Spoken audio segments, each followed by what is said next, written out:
Hey guys, today we're out here with our 2018 WRX shop car doing a bit of fitment testing, and we're going to be working with the license plate relocation kit. This is one of the first items that people buy when they pick up their car, and in a nutshell what it does is relocate your license plate from the front to the side area where the tow hook is. That way you don't have to drill into the car, and for states where it's required, kind of an easy way to run the license plate without having to do that. So we'll pop open the kit and I'll show you what's in it.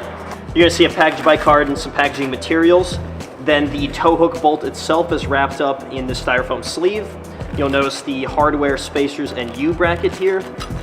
The backing plate itself, where the license plate is going to attach to. And then underneath you'll see the plate frames and the GrimmSpeed sticker. Alright, now that we've got all the contents of the kit, let's start by removing the plastic cover off the bumper. First, you're going to want to start with a small screwdriver to pop open the plastic cover here. Just be careful not to scratch the paint, but it comes off pretty easily. There's a small plastic tether that keeps it on. You're going to want to pop that out and then set this aside, make sure not to lose it. Now that we've got the cover off, we're going to grab the tow hook bolt that comes with the kit and just go ahead and thread that in clockwise.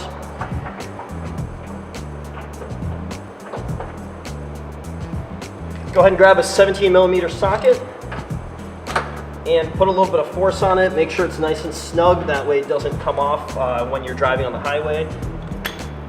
The next thing you're going to want to do is grab the U-bracket out of your kit and the longer of the 3 bolts with Allen head.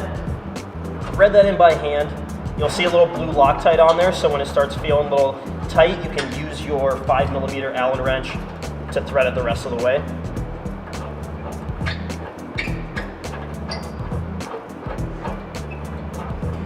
And then before it's all the way tight, you can position the U-bracket how you like it. Some people like it off to the side, some people like it straight on.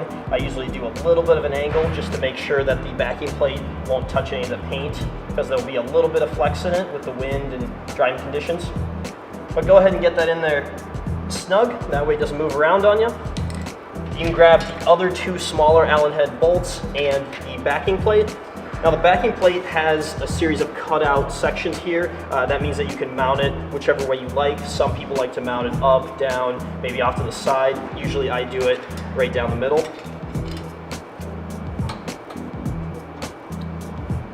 So again, you can thread those in by hand.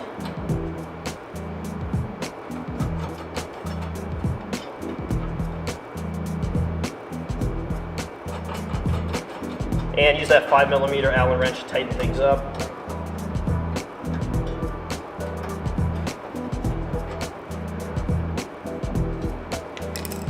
Now all that remains is the license plate itself and the plate surround. That just slides in on the back here, and then you can hold it up to the backing plate like this. Use the remaining hardware to tighten it up. Now you'll notice in our hardware kit, these will come in a short and a long size. If you want to use the license plate surround, which we encourage you to do, use the long ones. If you just want the license plate, then go ahead and use the shorter ones. Now these are a 3mm Allen wrench, so you can use that to tighten them up.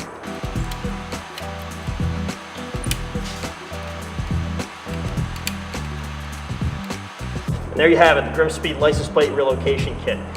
Aside from that, we also have a product that's complementary to this. This is a license plate delete.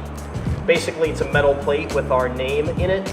You can mount it to the front of your car to get rid of the 2 holes for the USDM license plate. Now keep in mind, the ones that come in the newer model cars have 2 holes already in the bumper. Those are for JDM fitment. You'll notice 2 divots in here as well. That's the USDM. So if you're not drilled for it, you're not going to be able to run this plate in particular. If you do want to run it, you can go ahead and drill or have your dealer drill